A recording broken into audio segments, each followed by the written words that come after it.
Tonight, 4 true fall horror stories will unfold. Keep your lights low and listen for what the season remembers. These are not legends.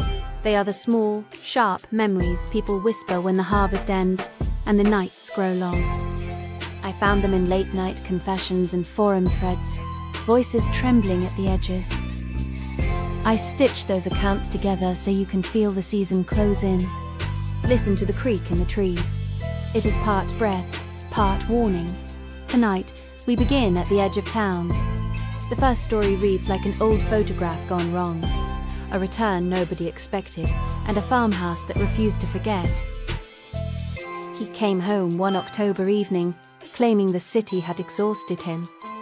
The town watched him carry only a single duffel and a look that did not belong in daylight.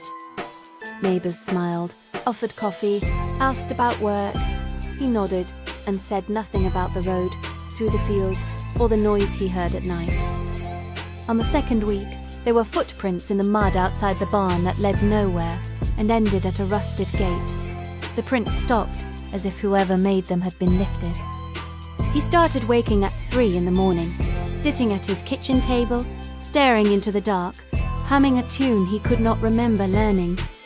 One night a light moved beyond the corn line, slow and deliberate, like a lantern carried by something that knew the rows by heart. He followed it and never crossed the threshold of the field again. A young woman drove the back roads to clear her mind.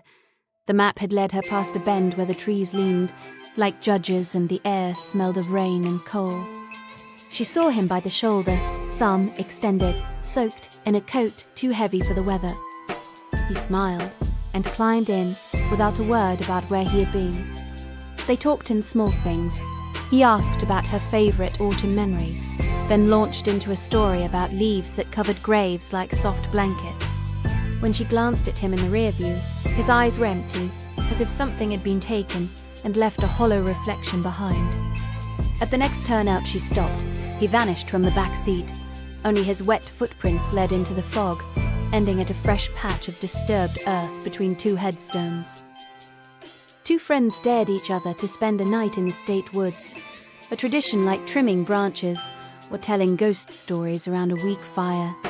They pitched a tent near a trail, no one used, and laughed to drown the echo. Around midnight, one friend woke and said there was a light moving beneath the trees.